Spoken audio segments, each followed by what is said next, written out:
It is Sunday, February 21st, 2021.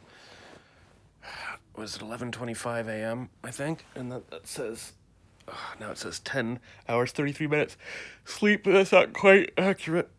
Wasn't sleeping a lot. I don't want to be doing this. I don't want to talk about my dreams. I don't want to talk about my thoughts. I feel awful. I've been feeling this just pure terror in my stomach for the past few hours, and I don't know how people live like this. Maybe nobody lives like this. If everybody wakes up like this, I don't know how anybody does it. God, I don't know how life became this. I don't think I remember it being this awful when I was younger. But anyways, I'm going to quickly tell you my dreams, because I woke up and I was like, oh, this is a good dream. I can sort of remember it intensely. And then I've been lying there for a couple hours going, it doesn't matter though, I don't want to remember it. I just want to get up like a normal person and not have to record my dream. But here I am. I guess trying to have a record of things. I don't know. I went to bed around 12 last night because I was up late or till like, I don't know, 9:40 talking to a woman from a speed dating app quickly, and then look how sunny it is. It's a beautiful sunny day, which makes me sad. I'll talk about why in a second. And then, somehow I was still up till midnight. And then I woke up at 5 a.m. I put on my podcast, and I woke up at 5 a.m. dripping sweat, like sweat all over my face. So I went upstairs to look at the thermostat. Beautiful day out. And I'm like, it was set at 18 degrees, which I guess is supposed to be the normal. Whoa. Where am I? Oh no, now it's upside down. Which is supposed to be the normal temperature for sleeping. But it was still so hot, so I just lowered it to 17 degrees for a couple hours, just to try to get through the night.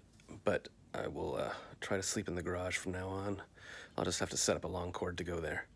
So, so I first started panicking when I was listening to the podcast because Ben Shapiro was talking about how, the Democrats are saying, maybe things will sort of get back to normal by Christmas at the end of the year. He's like, a year? And it's like, yeah. And then, maybe some people will still have to wear masks. Or he's like, no. Once we're vaccinated, people don't want to wear masks. Like, why would you even say that? Even if you believe that's true, why would you tell people you still have to wear masks after you're vaccinated? Nobody's going to do it. Because he was saying that Dr. Fauci is fans of the noble lie, because he did lie at the beginning of all this when he was saying, don't wear a mask, because he wanted to make sure they have enough masks for the healthcare workers. And I always knew it. I was always, at the beginning of that, I was like, that makes no sense. They're saying don't wear masks. They're not useful. You can't wear a mask. We need them for the healthcare workers. And I'm like, well, which is it? Do they work or do they not? And then they were saying, well, it's the healthcare workers to not spread the illnesses to the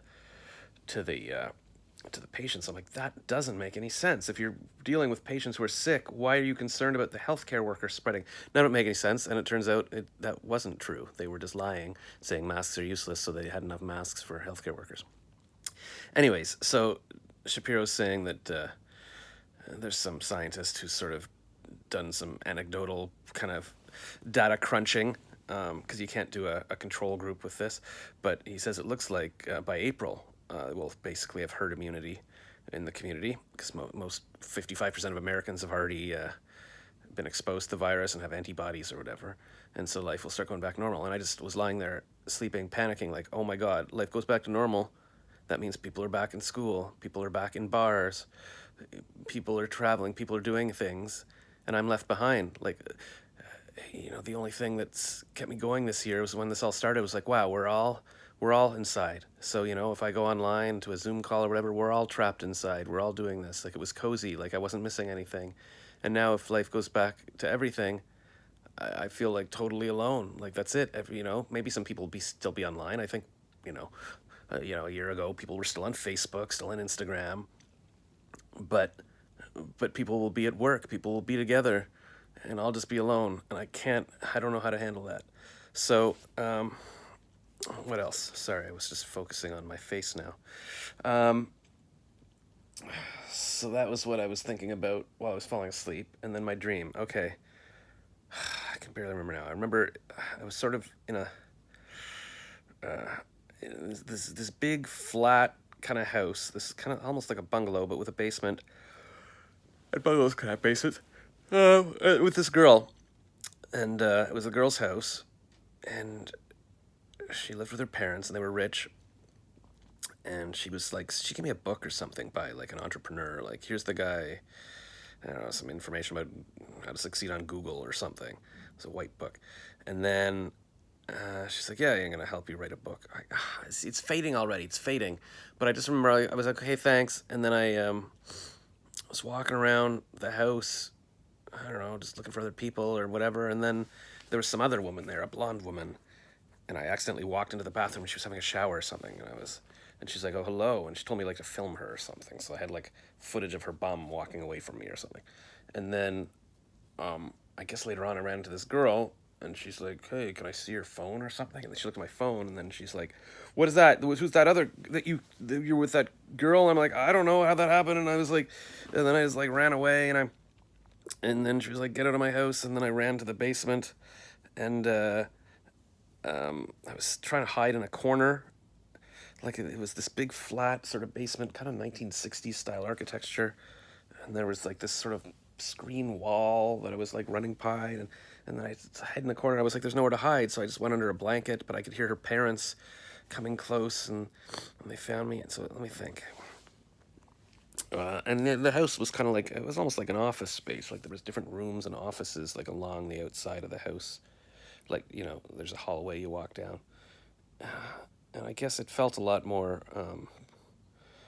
I guess when I first woke up, I could remember more details about what I was doing with this book or all of that, but it's starting to fade already.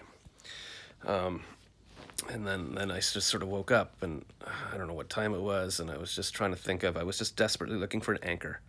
Like a year ago, when I started to panic in the morning, I would picture my friend Jackie. That was the girl I was, briefly hanging out with before the pandemic. Like when I turned 47 on my birthday, I guess she was already back to Toronto at that point. But I went over to visit my niece with my friend Kathleen, because I was like, I don't want to be alone. Kathleen was like, we can do anything and go for food or whatever. I'm like, I can't. I need to be with my family when I turn another day older. God, to think that I was 46, I was so young. Um, and and Jackie had driven me down to Toronto. I was going to house sit because I guess I was at this point. I was already sort of living with my parents for a bit, and they were like, "Okay, well, my our relative with a nice fancy house was going on a trip to Israel, or I guess maybe Israel and Europe, and said I could house sit for a couple of weeks." And I was like, "I don't want to. I'm going to be alone in the house." But my parents were like, "You got to go." So then Jackie drove me down and we spent a couple nice days together, but I was still in a panic. Like I didn't want to relax and watch TV with her or cook. I was just like, "Oh God, I need to be working. I need to be getting ahead." And now I regret that. I like we were together for 4 days, and I'm like, we barely had a chance to do anything. And I'm like, it would have been nice to just enjoy the house. And we did cook. We went to the grocery store and got some food, and she cooked all this nice food. I just wish I could have enjoyed the day more. Those 4 days. So, anyways, that's basically the last time I saw her. I think. I came back. I guess I spent Christmas and Thanksgiving. No, I guess Thanksgiving was before that, but I did spend Christmas with her, I think, which was really nice. It made me feel good to be with her family, and her sister puts these big meals together, and they have exchange students stay with them. And so they've created this super, super big family that they have in their house. And then I guess the pandemic started. I never saw her after Christmas, I don't think. And I know I stayed in a hotel like in her town, like nearby, a couple of times near Ottawa. So we had, yeah, there's cool. There's actually a motel review that I filmed, like of just 2 minutes of me showing the motel, and it was this cozy old motel that we just booked at the last minute. I was always driving to different hotels trying to save like $10. I'm like, do we go to this motel, that motel? Like, doesn't matter. Just get into a hotel and go to sleep. Like, I was like, is it $90 or $80? Like, what was I doing? And I just had a flashback of Jen when we were in Santa Monica years and years ago, and just walking to find a restaurant and looking at every restaurant. We were starving. I'm like, is this restaurant, that restaurant? Wound up on a pier and just got these disgusting really expensive spicy hot dogs or something that was gross, but it was the last restaurant, and she just wanted to eat. And I'm like, and I couldn't decide on a restaurant. I'm sorry, Jen. So, anyways, yeah. So last year, I guess at the beginning of this, when I was panicking, I just pictured Jackie. I'd be like, I'm looking. I feel like I'm falling when I wake up, like terror, and I'm like, okay, there's Jackie. There's Jackie. Jackie's a person who likes me. Maybe I can see her again. Maybe I can go through life with her. And that was my kind of, talisman I would look at. And I haven't seen her for a year now. And so now this morning I was just like, okay, who's somebody I can, Giannis, my boss Giannis, he said he wants to get together today. So that's somebody, a person I can see. And that's even during, even if this pandemic ends, like he'll still be around. And he's divorced, so he understands sort of being single, even though he's got grown kids that he loves. And then I was like, who else? Charles. Maybe I could see Charles again today. I saw Charles yesterday. He's working on his business. That's a friend I have. And that's it. I don't know who else could be an anchor for me. And I don't know how people do this. And I guess I was just thinking if I could just get up, just go go upstairs, have some breakfast, then I'm, like a normal person. And I want to go for a jog. It's, you can see how beautiful it is. And it's already going to start getting +3 degrees later in the week. So my mom says, this is the last weekend, and that people are going to be able to skating because it's going to start getting warmer, and they might not flood the canal anymore because there's no winterlude. And then that's it. That's winter. And I keep thinking, like, you're always like, oh, there'll be another winter and stuff, but will there? I mean, and then you get older, you're like, okay, well, am I still gonna be able to skate or ski when I'm older? This is the second last winter before I'm 50. Like, and then can I enjoy, winter when I'm 57 years old or 93 years old? Is that going to be as much fun? Like, I got to hold on to every moment. And if I had kids now, I'd be like, okay, here's a beautiful winter. We're going skating. Like, that's a memory we'll have forever. But I don't have that. And so I'm just going through these memories now, these times that nobody's ever going to remember with me. Oh, and that's what I was panicking about too. It's like, why didn't I keep a diary? Why didn't I keep a diary every day? And then, like, just even write down 4 lines that I can be like, okay, this is, something I remember. And I could go back and sort of write the story of my life and be like, oh yeah, I met this girl on that day and I didn't do it. And if you don't do it, those days are gone. Like, yeah, I don't remember those girls or what I did on that day or that bar I went to or that adventure I had. Like, you do it and it's gone. And it never occurred to me. Like, why not write down 3 sentences every day of what you did? And I've got to talk to people like, oh yeah, so my other anchor is maybe Lauren. Maybe if we do my comedy live stream every night, I can talk to her and she can calm me down, and she can tell me not everybody keeps a diary every day. It's okay. But my friend George says he keeps a diary every day. I didn't realize that. He's like, yeah, I've kept one every day. And he's got all these records of everything he did. And he can go back and remember his life. And you go, oh, right, that's where I met my girlfriend. That's when I met my wife. And I just, so much makes me sad and so much makes me terrified. And I can't, do I overthink things? Like, do most people just enjoy their life and not be like, oh, I had to write down a diary every single day? And then I could say I could start it now, so that in 40 years I could say, well, at least I have a diary of every day since I was 48. And I don't even want to do it now, but I should be doing it. Even these videos, I'm never going to go back and watch these videos every day, so maybe I should write down a little thing every day of just 3 sentences, like what I did today. I went to this and this. It's called a journal, I guess. I don't know. I'll keep this under 15 minutes and go on Instagram. I'm just panicking now. I'll just have to get up and go see my parents. And I still have a voice gig to do. All this homework I've got stuff to do. I just don't know how to enjoy life. Maybe if I get up and do stuff, I'll feel. That's the thing. I don't want to go for a job because I'll see all the people skating, and then it just makes me so sad to see all these families skating and stuff. It just terrifies me, and none of this makes any sense.